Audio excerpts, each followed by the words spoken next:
everyone. Welcome to this edition of Gas South District's That's the Ticket, the ultimate podcast exploring all things Gas South District and a source for insights to events on campus and discussions on the wider entertainment and tourism industry. Please welcome the host of our show, Stan Hall, CEO of Gas South District and Explore Gwinnett. Hello, everyone, and welcome to today's episode of That's the Ticket podcast, where we have the honor today of speaking with one of the greatest lacrosse players of our time, Mr. Lyle Thompson.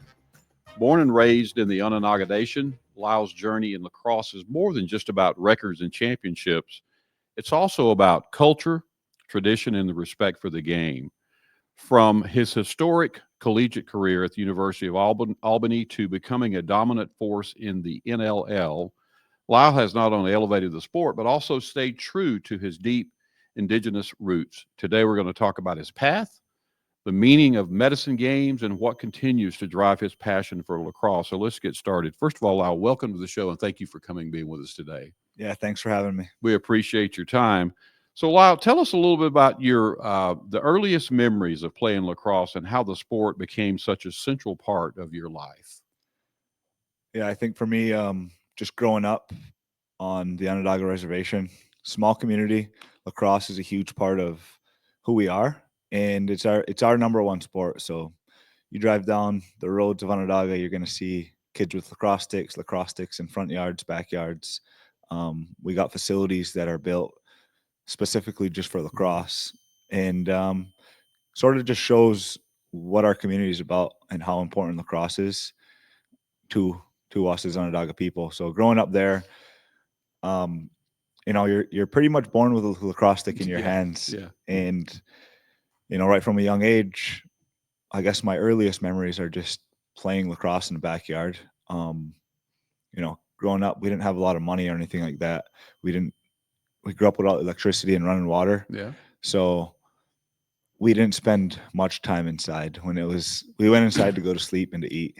Stay out as long as you could. Yeah, right? so I'd play lacrosse until it was dark out or until my mother yelled at me to come inside. So I had a deep passion for the game, but also just was an activity that me and my brothers would do to beat each other out and compete, in the backyard.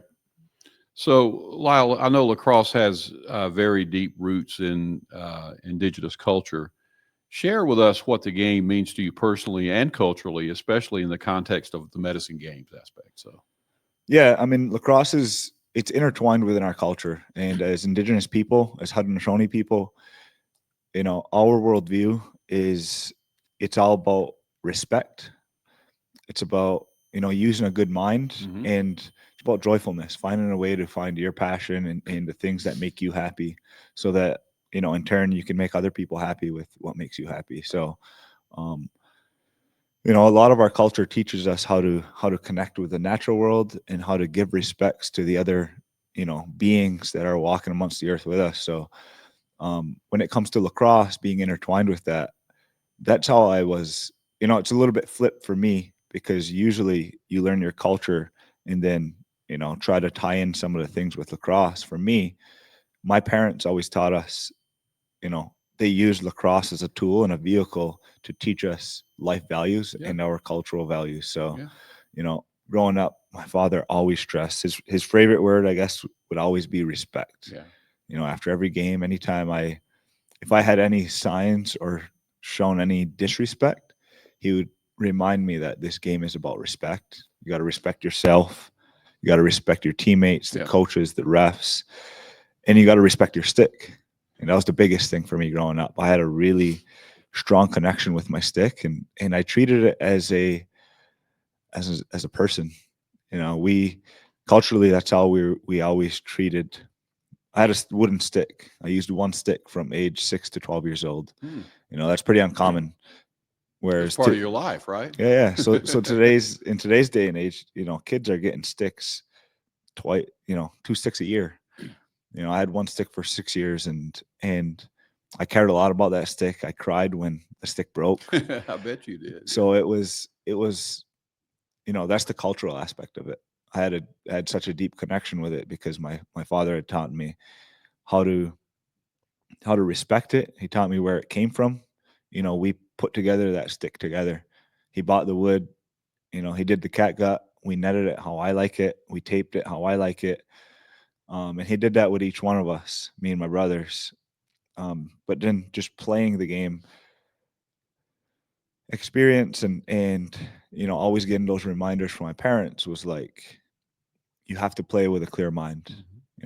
If I missed a game winning shot or a game winning catch or that was another player that was trying to get under my skin, or if I got hit, and there was no like get back at that person. It was always next play mentality. You have to be an optimist, and that's when you're the most optimal as a lacrosse player, is when you're playing with a clear mind. And like I said, that's a Haudenosaunee, like that's how we're always taught to think, is you make your best decisions when it's done Yeah. with clarity.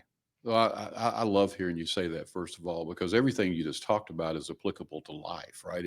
We're talking about lacrosse today, but everything you just mentioned, if people would apply that to life, it would make life so much simpler for them and everybody around them. So I love what you just said. I haven't even thought about it in that sense before. So Yeah, and when it comes to the medicine game, like that's what we're taught. Yeah. So every spring we have a big traditional medicine game in our community in Onondaga, and the communities comes together to be a part of it.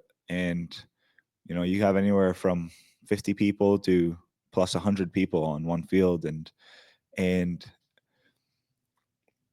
the message there is we play for the creator, and you play for yourself, and you play with respect, with a clear mind, and you have fun. mhm. The three things I just mentioned that are very, a part of our culture, whether we're practicing it, in our ceremony, Mhm. those are the same teachers we're taught in ceremony. So I was able to experience everything through lacrosse and translate it into my everyday life. And I still have to remind myself it's never easy No. to walk with that sort of mindset. But you get these reminders, and you have to take a breath and reflect and remind yourself, your makeup. Yeah. Well, there's so many lessons that could be learned from just the past few minutes of what you're talking about. So that I loved hearing that. So thank you for that. So Lyle, you went on to the University of Albany. You broke so many records there, made history with the national championship trophy there. I'm not going to try to pronounce it because I know I won't do it justice. Tell us what that is. So the Torton Trophy, it's named after the Mohawk word for lacrosse, the lacrosse stick. It describes the netting of the stick. Yeah. The Mohawk word is Dewalado. Mm-hmm. So, but the award is called the Torton, and it's pretty much the Heisman Trophy of lacrosse, Yeah. of college lacrosse. So, Mhm. I was able to share one with my brother, and then win another my senior year. That's excellent. So, as you left your home there and went off to college, how was that transition? Still playing lacrosse, I get that, but how was the transition? Was it an easy one, or? No, it wasn't. It definitely wasn't easy. It helped that I had, you know, lifelong friends that were going there too. My brother was there, so that all helped. But um, I also had my daughter my freshman year, so I was on campus with my kids, and it taught me a lot just about balancing my life. I Mhm. had no time to spare. I had to organize my days, pretty strategically between morning lifts to practice to classes to studying to eating. Yeah. I mean, everything, I really had to balance things, and it came at me, at 18 years old, trying to figure it all out. Had to grow up pretty quick there in a lot of different ways, it sounds Yeah, like. So, yeah. So that was tough, and then just the cultural aspect of being away from home, yeah. new atmosphere. So, I'll associate this with other sports. In today's times, when somebody is really, really good at a particular sport, in today's time, they have so many options about where they could go to school or what that next step would be. What drew you to this particular university? So me and my brother, coming out of high school, I was the number one lacrosse recruit in the country. So I had a lot of opportunities to go to different schools. But my brother, he didn't have as many opportunities, and we were a package deal. So Yeah. it came down to a number of schools, and they were all fairly close to home, to Syracuse. Mm-hmm. And we originally really wanted to go to Syracuse University. Yeah. That's where my oldest brother Jeremy went. Mm-hmm. So that was sort of the goal once we got to high school. But they didn't recruit him too heavy. They actually didn't recruit either of us too heavy. And we kind of took that with a grain of salt. But at the same time, we knew we wanted to be close to home. Yeah. Albany's 2 hours from our house. Yeah. And you know, we met with the coach. The coach did a really good job of recruiting us, and now the coach is one of my best friends. Wow. So you know, made the right decision. Definitely. And he was a huge part of it as well. And I mean, being close to home was cool, but like we understood his style of coaching, his style of play, and what we could expect going there. Yeah. So you mentioned your brother. So you've shared many milestones with your brother, Miles. So how has having family along you influenced your overall journey in lacrosse? It's just made it so much more fun and enjoyable to do what we do. Miles is my best friend, so I'll spend, you know, as many hours as I can. We train together. We, you know, if he hops on a trend, we usually do it together. So, you know, it's made everything so much easier, and we motivate each other. We push each other, and you know, it's like the old saying: you want to hang out with people that are on the same mission as you. Exactly. And I've always had that with all my brothers. So how close in age are you, Miles and you? Miles is 2 years older than me. So you're very close. Yeah. So you talked a little bit about the transition from high school moving into college. As you said, being drafted number 1 in 2015 in the current league must have been a pivotal moment. What was that transition from college lacrosse to playing professionally? How was that? I just tried to be a student. You know, coming into the NLL, you know, there's a lot of guys that grew up in sort of the hotbed of box lacrosse in that Toronto region. And, you know, I played high level lacrosse, high level field lacrosse and box lacrosse, but I didn't necessarily grow up with it. I played a lot of sort of what we call res ball, you know, play in any tournament you can, freelance, up and down the floor, play every position. So I did a lot of that. But once I got to the pros, I sensed right away that I had a lot to learn, even from the rookies that I was drafted with. So I was drafted with Randy Stotts, who's with Halifax now, Jesse King, who's the captain of Calgary, Chad Tutton, who's with Rochester. So a group of guys that was it was a heavy draft class. A lot of talent in that class. So yeah, and right away I realized that like these guys have a higher IQ than I do, and I have a lot to learn. Yeah, when it comes to being a complete lacrosse player. Yeah. So, you know, I've watched your career the whole time you've been here. And over the years, you've led your team in points, goals, assists multiple times. How do you approach leadership and consistency in such what's truly a fast-paced game? I just try to be authentic, try to be myself. You know, I'm not the type of leader that's going to hoot and holler or tell anybody what to do. Yeah. I just try to go out there and sort of observe the energy of my teammates in the game and find a way to motivate in that sense. But at the end of the day, I think authenticity is the biggest thing, being real and being honest. And I just try to bring energy by playing really hard, and not letting things sort of get to my head, but also at the same time, always having fun. You know, you talked about some folks that came out of your class who have gone on to other teams. Is staying on one team in professional lacrosse, is that unusual? You know, like some of the sports we see now, there's a lot of moving back and forth. Is it common for a person to stay on the same team for a long period of time? I wouldn't say it's common. Yeah, it's pretty unusual, I guess. You know, I think the Georgia Swarm organization is always, you know, taking care of me, and we've built a good thing here. Yeah. And want to win another championship. So that's the goal. I have no aspirations to be anywhere else. And well, that's good to hear. So that's good news for us. So Lyle, talk about your career a little bit. You've won the NLL Sportsmanship Award multiple times. How do you balance the fierce competition that you obviously have with maintaining that respect and integrity that would make people take notice of something that would cause you to win those multiple awards? Yeah, I think I win it every year because I take a beating and I don't respond. It, in the sport of lacrosse, the sportsmanship award isn't necessarily like a glamorous award, right? It's sort of, my teammates joke with me about it being, sort of the soft award, like. Yeah. But to me, it's just one of those things that, being who I am on the team, being a main ball carrier, there's a lot of teams try to get under my skin. They try to get in my face and disrupt my style of play.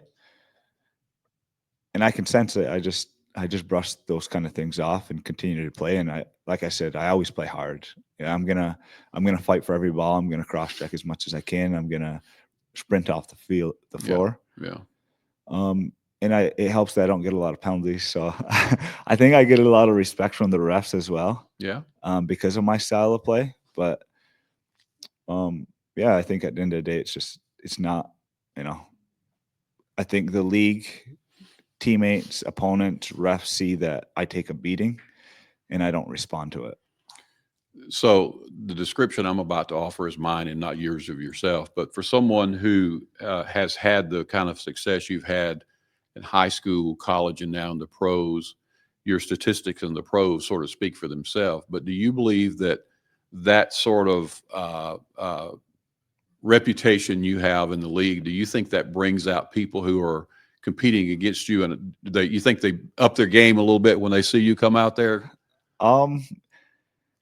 Yeah, I mean, I think it's a domino effect. It's how I feel. Yeah. I mean, you go up against an opponent who's got a good name and a high profile player.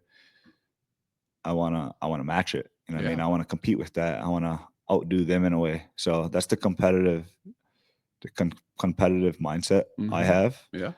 And yeah. How do you, professional athletes in general, they've by the time they get to the point where you are in tenure in the professional ranks, you've been playing lacrosse for a long time, obviously. How do you take care of your body? Have you had any real physical challenges that have set you back a little bit over the years? I mean, I try to balance that too as well.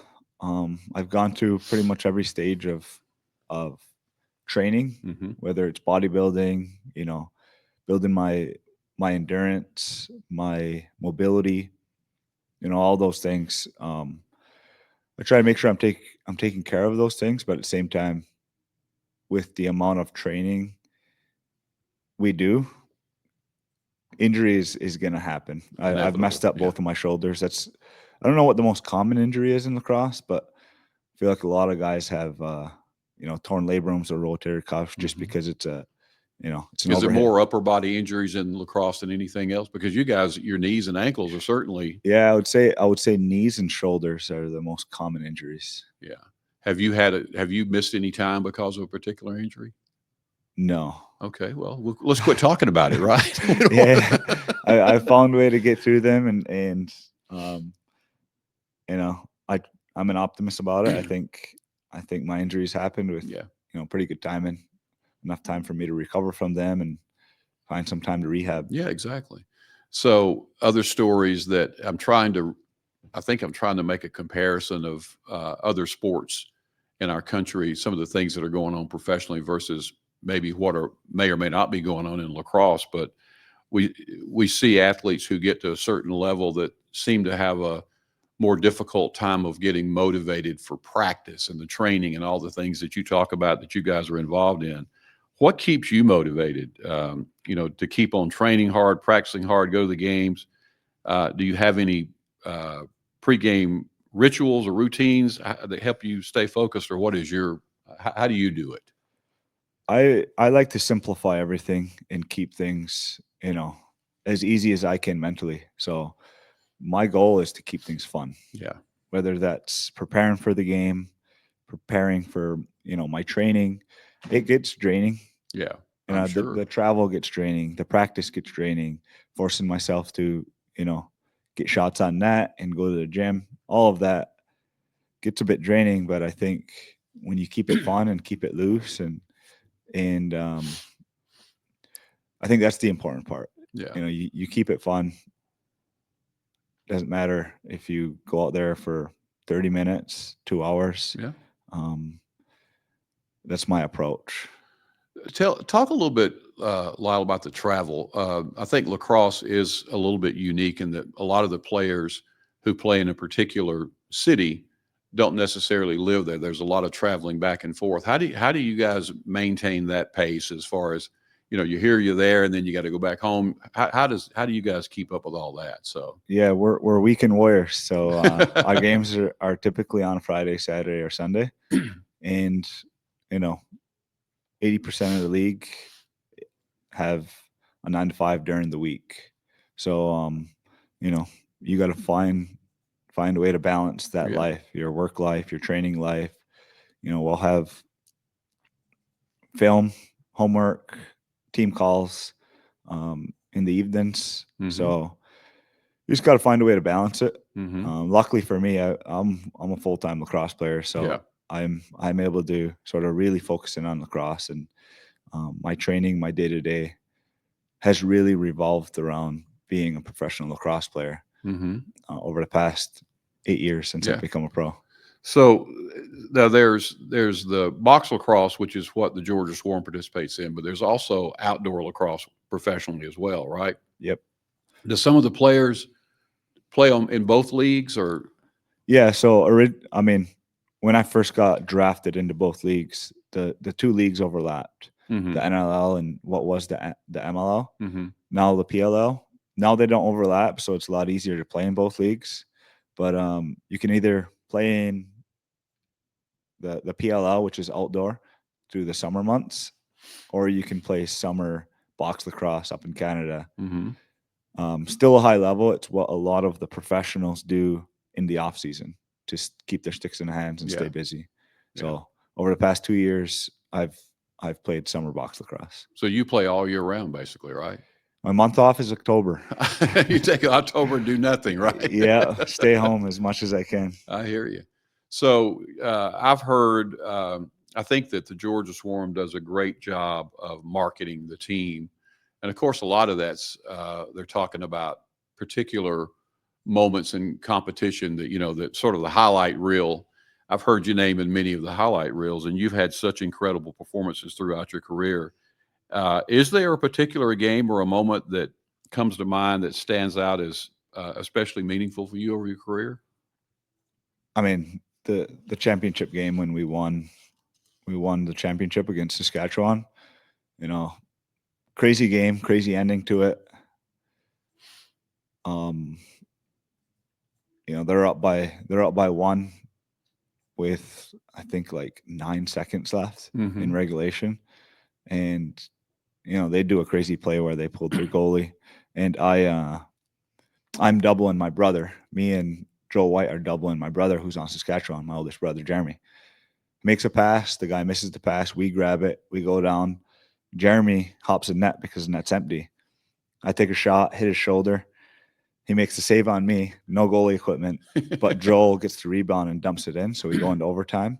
And then, in overtime, we both get a couple shots on goal. And at one point, Randy Stotts gets hurt. I get the ball, drive to the net, pass it to Miles, and Miles hits the game winner, bring us our first championship. So that was definitely one of my craziest, cool, memorable lacrosse memories. That will stay with you for a long time, right? Forever. I hear you. So, just I guess on the flip side of that question, has there been something in your career, maybe one of the biggest challenges you faced in lacrosse, and how did you overcome that? My biggest challenge in lacrosse.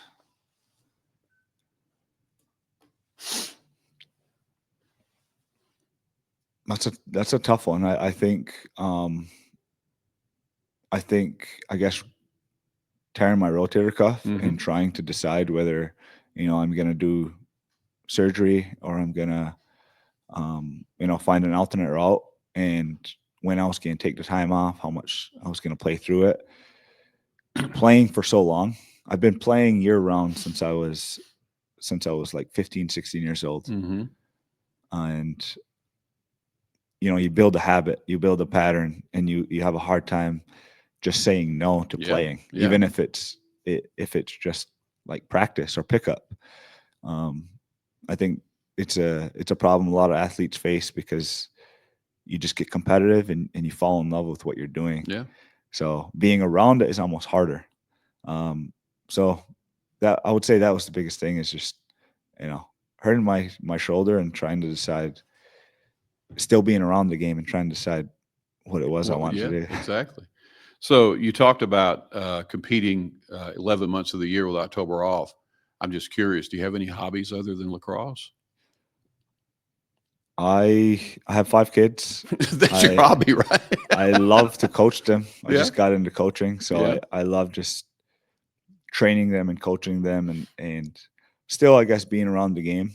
Outside of that, love to write. Yeah. Like to draw. I know. I'm getting ready to ask you a little bit about an art career that you've developed over the years. So do you have plans to really grow that a little bit, as you move forward? It's tough. Drawing takes up a lot of time. Mm-hmm. And it's like trying to balance that into my schedule. Mm-hmm. But I wanna eventually, when I get more time, is to sort of lock back in on that. I've laid off of sort of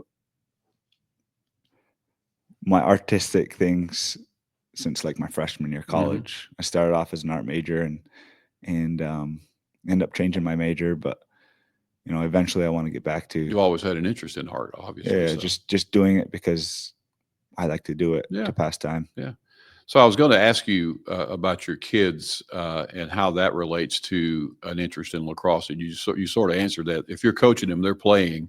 I'm assuming you're passing that gene on to your kids to play as well, right?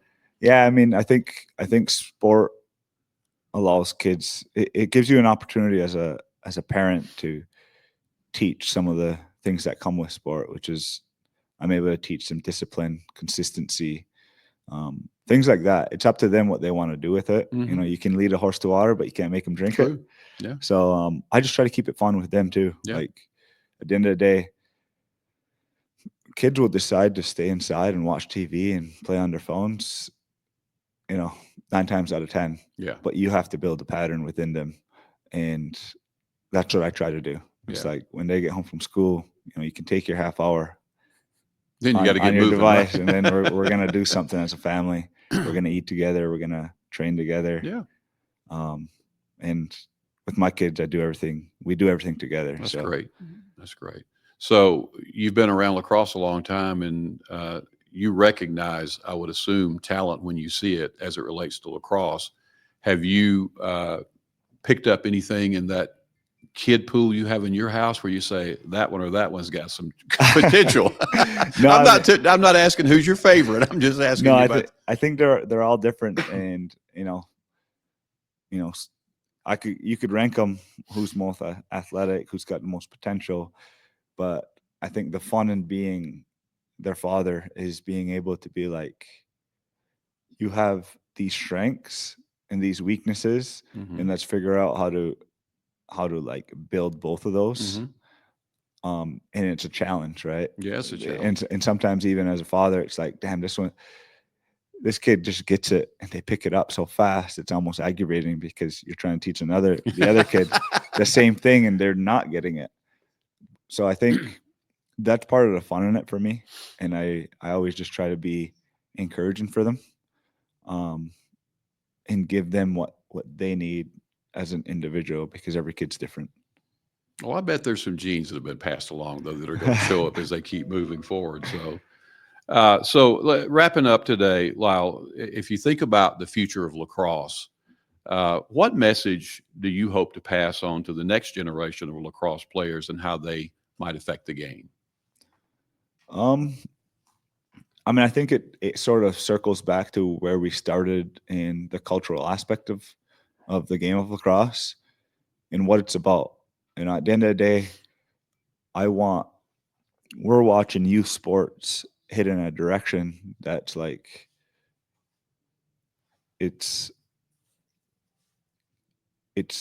almost parents living their lives through the kid, and it's kids There's no not doubt. not exactly knowing what they want, not exactly finding their true passions. They're just trained to do what they're told, and trained to be the top goal scorer on their team or the number one recruit. I think the goal should always be to make them competitive, if they're competitive in nature.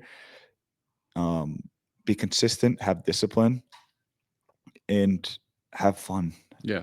You know, Absolutely. you can learn a lot through the game of lacrosse. And at the end of the day, I don't care what level you're playing at.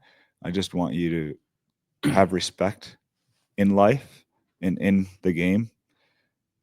Play the game with a clear mind, and have a clear mind Mhm. in life, and have fun. Yeah. Have absolutely. joyfulness Absolutely. within you, so that you can carry yourself with that every single day. So I do want to ask you one other question that I didn't have prepared, but I just thought about it. And I've asked several professional athletes the same question. When I was a kid, we played every sport. We played baseball, basketball, whatever it was. But today's kids, they're being pushed into just concentrating on one sport and sticking with that even at a very young age. How do you feel about identifying a sport at an early age versus exposure to so many different things and just see where that takes you? I think it's important to play multiple sports and to try multiple sports. I don't think it's a parent's job to push a kid to specialize in a sport, but I do think there are situations, because I'm in a situation myself with my oldest daughter. She don't want to do anything else. She don't want to play basketball. She don't want to do any other sport. She just wants to play lacrosse. Play lacrosse, yeah. And I grew up running cross country, playing basketball pretty competitively. So like that was what I thought was the best avenue, but she didn't want to do those things. So I'm like, okay, if that's not what you want to do, you're at the age now where you probably have to decide anyways that one sport. Because there is an age where it's like, you got to commit. Yeah, you should probably commit. Yeah. You should commit to a sport. Yeah. Which at like 14, that was the age I really was like, okay, I can do both, but I can't fully commit to both. Yeah. Well, we're going to finish up, but Lyle, first of all, thank you for your time today. And I'll tell you, we look forward to so many more good years of watching the Georgia Swarm here and all that the team brings to our area. We appreciate you being with us today, and good luck with us this season. We talked a little bit about before the show started. Said you got to ramp it up a little bit and go for the championship this year, but best of luck to that as you move forward. Yep. Thank you. And thank you for having me. Absolutely. Well, that's all the time we have today. Be sure and check out thegassouthdistrict.com and follow us on Facebook, Instagram, LinkedIn, Twitter, and TikTok. You can find all episodes of Gas South District, That's the Ticket, wherever you listen to podcasts. Thanks again for joining us today. We'll return soon for another episode of That's the Ticket. Goodbye, everyone.